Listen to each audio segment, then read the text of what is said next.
Hey yo, what's going on everybody? It's Tylarious aka Ty Killington. Yeah! Alright guys, the new Progen Gp1 is out.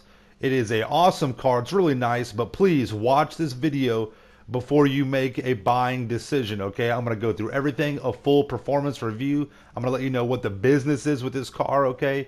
It is a good car, but I mean, you need to watch this. There's some good things and bad things about it, okay? It's 1.26 million. And we're about to get right into it. So I hope you guys enjoy the video. Please subscribe to my channel for the Ills Reels content in the game. Make sure you smash, smash that like button. And let's get right into it. Okay, so we do a whole bunch of testing here. We do straight line testing. These are all tracks that I have built. This is all testing that I have done. All right. Full disclaimer, my testing will differ from yours, anybody else's, but I feel like mine is a good average base testing to kind of make a sound judgment on right here. So we go to my top speed test track right here. I built this. It's a 5-mile course.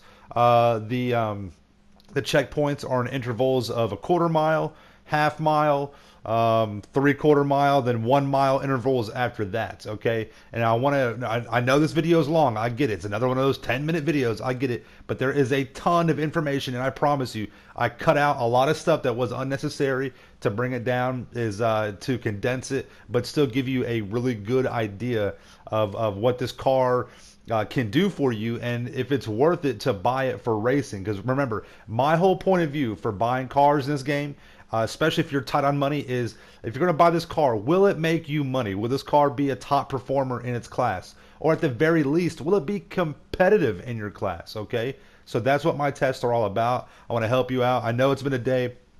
I was up all night for the DLC last night. I drove back from Ohio. It was crazy. Well, yeah, Ohio to Virginia, then Virginia to Georgia or whatever. So I was really tired, so I didn't get a chance to do full testing. But on my live broadcast, I did do a lot of the performance upgrades, the cosmetics, all that good stuff, and things like that. But on this one, I wanted to run all the way through and show you the actual the track time. I did a couple of runs. Once again, I'm only going to show you one on here. There's no need to show you a whole bunch. 1 minute, 20 seconds, 0.89 is what I got with the GP1. Now, I put it up against the Tylarious for the first kind of comparison, because I feel like the Tylarious and the GP1 are very, very close together. Are in the top line speed category anyways. All right.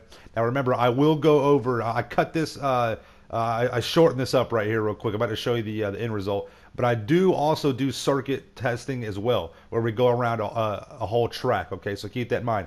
And bam, 1 minute, 20 second, 0.35 second, almost identical in top speed. Very, very good. Okay, remember, this is only a 5-mile track. All right.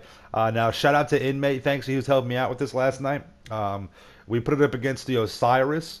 To kind of give it an idea, the Osiris is an all-wheel drive car. We were not doing boost. We were just flooring it just to get a base standard test. Both cars were under the same condition. I feel like getting the boost is important because that's what you do in a race. But I mean, either way, as long as you're testing both cars under the same kind of condition, it's going to be an even test. All right. As you see right here, I did not shorten this run up. This test run, I did not shorten this one. I wanted to show you the full run because this was a very good test. This is very, very close. The Osiris had it with the acceleration because it is an all-wheel drive car. The GP1 is not all-wheel drive. It is rear-wheel drive. It's a decent looking car. I did not like the way it looked at first, but it is a good looking car.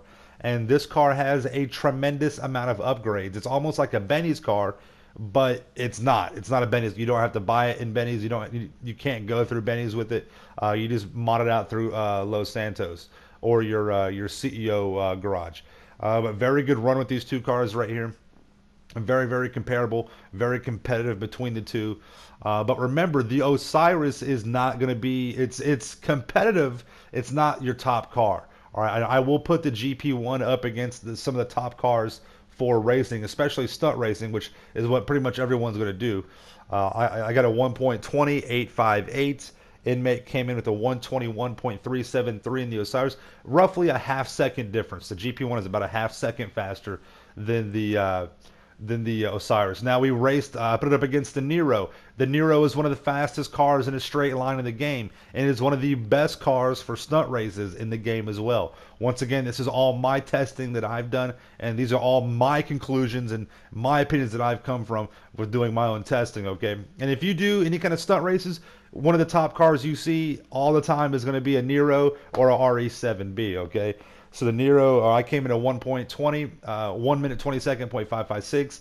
The Nero came in at a blistering 1 minute 18 seconds, 0.760. Now, Inmate did get a 119 with the GP1. However, that was a different race, and once again, it wasn't as fast as the Nero. So here we are. I put the Itali GTB up against Inmate was in the GP1. I shortened this track up. The Itali smoked it. There's just no way around that. The Itali definitely beat the GP1. There's the time right there. The Itali is closer to the Nero time. I got a 1 minute 18 second. Inmate came in with a 1 minute 20. Now we move on to a circuit test. Okay, this is actually around a full course. This is my track that I built, the Underground Race Club. We did 5 laps. I'm gonna run this all the way through, all 5 laps on the first one. I want to show you guys what this car looks like under the all 5 laps. I'm not gonna, but on the other test, I will shorten it up for you. Okay, the GP1. Now, last night I predicted that the GP1 would be up in some of the top cars because of the way the handling feels. The handling is very stiff on this car. However, it's almost it's kind of a little bit of an understeer. It swings real wide in the corners, and it was forcing me. I mean, remember, I haven't done a lot of racing in this car. I'm not, very comfortable with it yet. But I was forced to do a lot of deceleration to make sure I wasn't going to hit any of the walls coming around these corners here. This is a fast track. This track that I've built carries a lot of speed through the corners, and I like that. I think it's a good comparison with stunt tracks. The majority of your stunt tracks are fast tracks, all right? The car is going to be going very, very fast around them. Some people do testing with different types of tracks, and they will get different results. However, I think this is a good standard kind of idea or feel for the majority of the racing that will be done in GTA going forward, because these stunt races are so much fun. These cars that are coming out are designed to be on these stunt tracks because that's just the way they are. They're almost like hyper cars. They're almost in their own class. The RE7B, the Nero, the Itali, things like that. All very. I mean, you can use these in any kind of racing, though. They really are. The GP1 is a good car. I mean, I love, once again, the customizable options on this car are insane. It's almost like a Benny's car. All right, so there's a lot of good things that go with this car, and the performance is fire. It is a good performing car. Once again, I'm coming around the track here.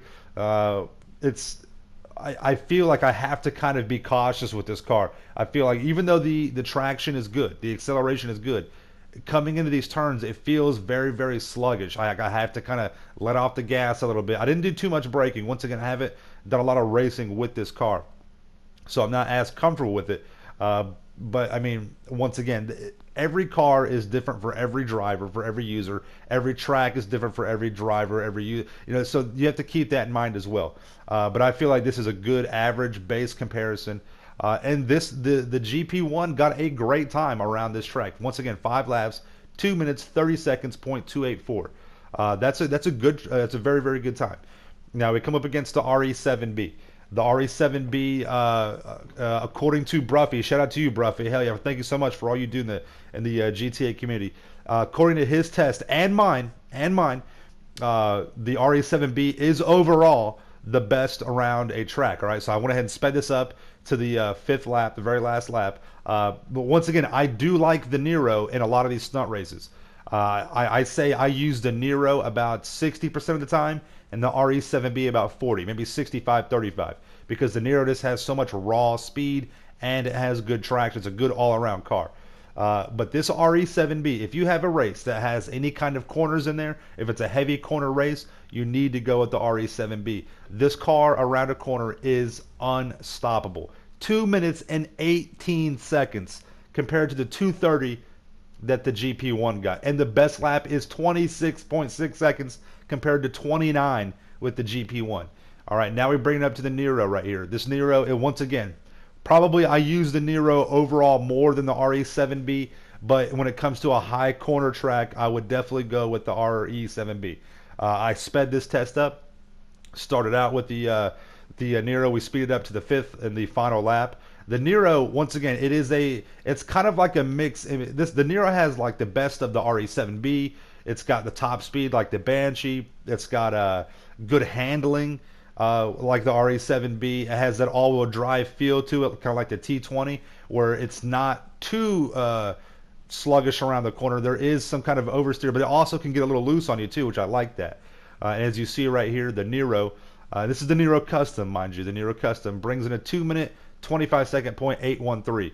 So faster than the GP1, but not as fast as the RE7B.